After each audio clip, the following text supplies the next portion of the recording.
जिस दिन से चला हूँ मेरी मंजिल पे नजर है, जिस दिन से चला हूँ मेरी मंजिल पे नजर है, आंखों ने कभी मील का पत्थर नहीं देखा। ये मशहूर शेर है मोहब्बतों एहसासों के शायर बशीर बद्र साहब का। नमस्कार साथियों, मैं ऋचा चतुर्वेदी आपका स्वागत करती हूँ। आज मैं हाजिर हूँ आपके सामने बशीर बद्र साहब से जुड़ी कुछ बातें लेकर। मेरे साथ आज रहेंगी जोधपुर से चिताली धानवी। शुक्रिया ऋचा। सच में आज की जनरेशन बशीर साहब से इतना कनेक्ट कर पाती है क्योंकि उन्होंने गजल को किसी भाषा की बेड़ियों में नहीं रखा, एक खुलापन रखा, गजल को नई दिशा दी। बिल्कुल ठीक कह रही हो तुम, और उनके हर शेर पर दाग खुद ब खुद निकल जाती है। ऐसे शायर डॉक्टर बशीर बद्र जी का जन्म अयोध्या में 15 फरवरी 1935 को हुआ।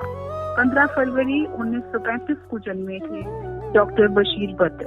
इनका बचपन कानपुर में बीता और यहीं से इन्होंने कलम थामी। आगे की पढ़ाई के लिए जब ये अलीगढ़ यूनिवर्सिटी पहुंचे तो इनसे जुड़ा एक बहुत दिलचस्प किस्सा यहाँ पर चिताली में अपने श्रोताओं को और तुम्हारे साथ साझा कर रही हूँ। बिल्कुल, कि शायद ये पहले शायर रहे जिनका कलाम खुद उनके कोर्स में था, मतलब जिस कोर्स को वो कर रहे थे उसमें उन्हीं का लिखा कलाम सिलेबस में था।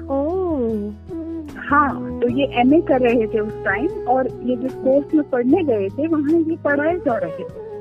तो ऐसे में हाँ, ये बड़ा दिलचस्प किस्सा रहा। और ऐसे में जब इम्तिहान का वक्त आया तो उनके लिए गजल की जगह कोई दूसरा पेपर बनाया गया।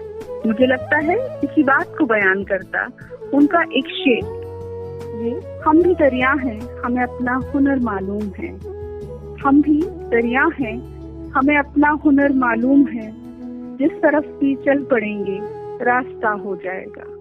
क्या बात है, वाह! ये तो बड़ा दिलचस्प किस्सा था, ये सुनने में बड़ा मजा आया। हाँ, पर ऋचा, जिंदगी हमेशा एक सी नहीं होती। बिल्कुल बिल्कुल, वो बड़ी अजीब होती है, हर बार कोई नया मोड़ लेती रहती है। बशीर जी की जिंदगी में एक अजीब मोड़ तब आया जब उनका जो मेरठ में घर था वो एक दिन खाक के हवाले हो गया। और इसी दुख में उन्होंने शायद ये शेर लिखा, वही दुख होगा इसमें। लोग टूट जाते हैं एक घर बनाने में, लोग टूट जाते हैं एक घर बनाने में, तुम तरस नहीं खाते बस्तियां चलाने में। कितनी तकलीफ है इस शेर में उनकी। और इसी तकलीफ को, इसी गम को समेट कर वो मेरठ से फिर भोपाल पहुंचे। और इतने तकलीफों से गुजरते हुए भी इस शायर की बातों में मैंने कभी तलखी नहीं सुनी। इसी जज्बात का एक मिसरा मैं यहाँ सुनाना चाहूंगी।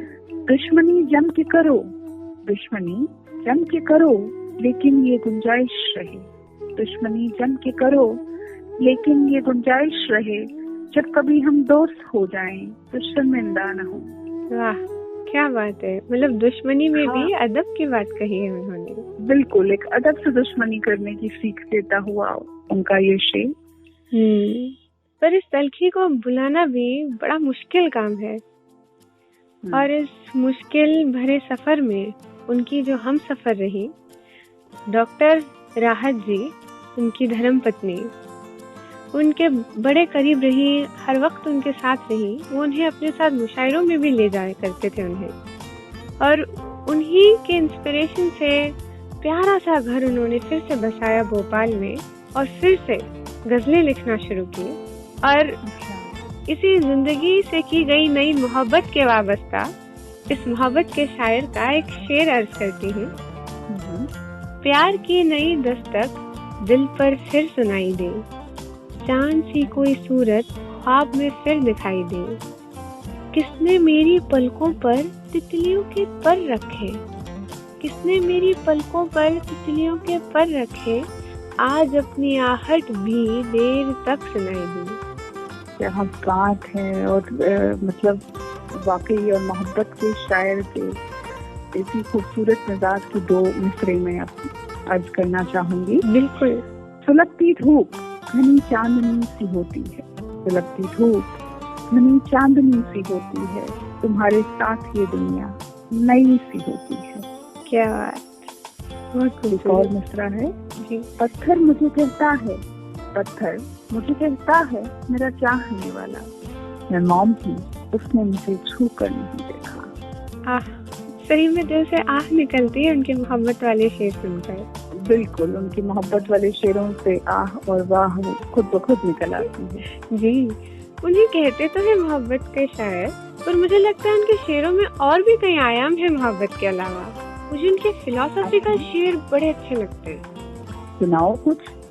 जी बिल्कुल, तो ये उनका शेर है, मका से क्या मुझे लेना, मका तुमको मुबारक हो। मका से क्या मुझे लेना, मका तुमको मुबारक हो, मगर ये घास वाला रेशमी कालीन मेरा है। क्या बात है। बिल्कुल, इसमें जो इन्होंने लिखा है ना, ये घास वाला रेशमी कालीन, ये जो घास है वो फर्टिलिटी की बात करता है, उपज की, क्रिएटिविटी की। जो आपके अंदर है वो आपसे कोई नहीं छीन सकता। आपका मकान छीन ले, आपकी चीजें छीन ले, लेकिन आपके अंदर की क्रिएटिविटी, फर्टिलिटी, होप, आपका हुनर, वो आपसे कोई नहीं छीन सकता। बहुत बड़ी बात, बहुत सुंदर बात की। अगर आपके अंदर की रचनात्मकता, आपकी क्रिएटिविटी आपके अंदर जिंदा है तो सब कुछ चला जाए, लेकिन आप उससे फिर से जिंदगी को रोशन कर सकते हैं और शुरू कर सकते हैं। जी, मुझे एक और शेर याद आ रहा है उनका फिलोसॉफिकल, सुनाऊं? बिल्कुल बिल्कुल, हम इंतजार कर रहे हैं। मैं अपनी राह में दीवार बन के बैठा हूँ, मैं अपनी राह में दीवार बन के बैठा हूँ, अगर वो आया तो किस रास्ते से आएगा। क्या बात है। कभी कभी ऐसा होता है कि हम खुद ही अपने रास्ते में बैठ जाते हैं, सेल्फ डाउट में बैठ जाते हैं। अपने आप को खुद ही आगे बढ़ने से हमारा मन पता नहीं क्यों कहीं हम कर पाएंगे कि नहीं, ये पॉसिबल है कि नहीं, इन चीजों में उलझा देते हैं। इसमें बड़ी खूबसूरती से उतारा है इन्होंने। हाँ, खूबसूरती से उतारा है, मतलब जो तुमने कहा कि फिलोसॉफिकल अंदाज से एक नई सीख देकर उन्होंने लिखा है। तो उनके हर शेर एक से बढ़कर एक खूबसूरत शेर हैं, और इसलिए उनकी लेखनी को पद्मश्री से सम्मानित भी किया गया। उनकी प्रसिद्धि देश की सीमाओं तक तो रही, पर सीमाओं से दूर दूसरे देशों तक भी फैली। उनके सुनने वाले हम और आप ही नहीं, पूरी दुनिया में मौजूद हैं। एशिया के साथ साथ टोरंटो, शिकागो, न्यूयॉर्क और लंदन के अरबी हलकों में उनकी नज़्मों की एक लंबे समय तक घूम रही है। अपनी शोहरत का जिक्र उन्होंने 1985 में छपी अपनी तीसरी किताब आमद में किया भी है, और इस शोहरत को लेकर वो बड़े सचेत रहते थे। मतलब कि शोहरत है लेकिन शोहरत पर अकड़ना नहीं, उन्हें शोहरत का एहसास भी था और शोहरत को सर पर ना चढ़ने देने का भी उनके अंदर जज्बा रहा। उनका एक शेर मैं सुनाती हूँ जो इसी बात को दोहराता है। शोहरत की बुलंदी भी पल भर का तमाशा है, शोहरत की बुलंदी भी पल भर का तमाशा है, इस ताल पर बैठे हो तो टूट भी सकती है। वाह, देखिए फिर से इतना बढ़िया फिलोसॉफिकल एंगल आया इसमें। बिल्कुल बिल्कुल, एक फिलोसॉफिकल एंगल ये शेर दिखाता है कि हम अपनी उपलब्धियों पर नाज करें लेकिन गुरूर ना करें। क्या बात है, नाज करे गुरूर ना करे। ऋचा जी, आपके शब्द भी बहुत प्यारे हैं। शुक्रिया चेताली। तो उनकी शोहरत उनकी उम्दा शेरों ने यूं ही बरकरार रखी। उनके इसरार उनकी नाजुक तबीयत की भी गवाही देते हैं। चेताली, इससे जुड़ा कुछ, उनकी नाजुक तबीयत से जुड़ा कुछ तुमने पढ़ा हो, तुम्हें पसंद हो तो जरा हमारे श्रोताओं तक पहुंचाओ। जी बिल्कुल, उनका एक बहुत बढ़िया शेर है। कोई फूल धूप की पत्तियों में हरे रिबन सा बंधा हुआ, कोई फूल धूप की पत्तियों में हरे रिबन सा बंधा हुआ, ये गजल का लहजा नया नया, न कहा हुआ न सुना हुआ। न कहा हुआ न सुना हुआ, मतलब सुंदर मेटाफोर, कितना सुंदर। वही फूल धूप पत्ती रिबन, इतने सॉफ्ट, इतने प्यारे प्यारे शब्द, सरल शब्द, और बात इतनी गहरी, इतने नाजुक एहसास। हाँ, और इतनी गहरी बात इतने सरल शब्दों में। बिल्कुल, इतने सरल शब्दों में इतनी गहरी बात। और मतलब हम देखें तो हिंदी, अंग्रेजी और उर्दू के शब्दों का कितना सुंदर। और भाषा के विषय में अगर मैं चैताली, मैंने उनके बारे में जो पढ़ा है, जो जाना है, उससे मुझे मालूम हुआ है कि हिंदी, उर्दू, अंग्रेजी के साथ साथ उनकी महारत पर्शियन भाषा में भी रही। अच्छा। लिटरेरी पर्सन रहे, पढ़ने लिखने वाले रहे, और दिमाग से मतलब उनके शेर बताते हैं कि उनका सोचने का मुकाम कहाँ तक था। और उनके इसी अंदाज और इसी वजह से नई गजल के शायर को मुशायरों में रौनक की तरह लिया गया, और इनके शेर मुशायरों के मंच से निकलकर, किताबों से निकलकर सियासत के गलियारों में भी गूंजा करते। आज कई ऊंचे ओहदे वाले लोगों को अपनी भाषा में प्रभाव डालने के लिए इनके शेरों का सहारा मिला। इनके शेर जो हैं वो लोकप्रिय, बहुत पॉपुलर शायर इनको कह सकते हैं हम। पर ये दुख की बात है कि पिछले कुछ सालों से डॉक्टर बशीर बद्र साहब की तबीयत ठीक नहीं रह रही, और इनके लिखने और मुशायरों में जाने का सिलसिला जरा थम गया है। इस अजीम शायर की तंदुरुस्ती के लिए हम आज दिल से दुआ करते हैं। बिल्कुल। मुशायरों की रौनक आज भी उनके लौट आने का रास्ता देख रही है। चैताली, आज एक शेर के साथ हम आज के काव्यालय कार्यक्रम को विराम देते हैं। जी बिल्कुल, ये नई गजल के शायर हैं। आगे बढ़ते हैं रोशनी की तरफ। बिल्कुल, रोशनी की बात करते हैं तो उनके वही रोशनी को दिखाता हुआ शेर में पढ़ना चाहूंगी। उजाले अपनी यादों के हमारे साथ रहने दो, उजाले अपनी यादों के हमारे साथ रहने दो, न जाने किस गली में जिंदगी की शाम हो जाए, न जाने किस गली में जिंदगी की शाम हो जाए। मतलब हर लफ्ज खूबसूरत और हर एहसास मन को अंदर तक छूता हुआ। बिल्कुल।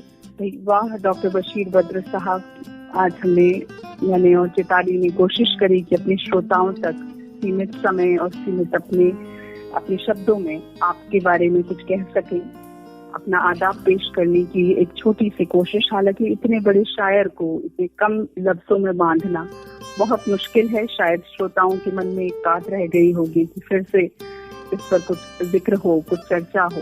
जी बिल्कुल, मुझे आपको शुक्रिया कहना है कि मैं ये पेश कर सकी आपके साथ, और वाकई में बहुत कम है, मेरे अंदर भी प्यास रह गई है और भी पढ़ना है, और मुझे लगता है श्रोताओं के मन में भी होगा और वो भी और पढ़ेंगे बशीर साहब को। हाँ बिल्कुल, जरूर अच्छे शायरों को पढ़िए, सुनिए। जैसे हमने बात की कि वो फिलोसफर एंगल, एक मोहब्बत में आपकी रोशनी भरते हैं, एक प्रकृति से आपको एक बड़ा सॉफ्ट सा, एक नाजुक सा जुड़ाव आपका रखते हैं। तो शायरों को सुनना, पढ़ना हमारी खुशकिस्मती होगी। तो चैताली, बहुत बहुत शुक्रिया, बहुत मजा आया तुम्हारे साथ बशीर बद्र साहब के विषय में बात कर अपने शब्दों में उनको एक छोटा सा हमने याद किया, और शायद श्रोताओं के मन में भी कुछ जिज्ञासा जगह पाए हो। बहुत शुक्रिया आज के कार्यक्रम में मेरा साथ देने के लिए। शुक्रिया रिचा आपका भी कि मुझे मौका मिला, बहुत बहुत शुक्रिया। बिल्कुल, आगे चैताली हम फिर जुड़ेंगे और फिर मुलाकात करेंगे, कुछ कविताओं की, कुछ गजलों की, गीतों की बात करेंगे, आपके साथ जुड़ूंगी। फिर किसी शेर, शायर या आपकी पसंद के गीतकार की बातें होंगी, कवि की बातें होंगी। तब तक अपना ख्याल रखें। नमस्कार।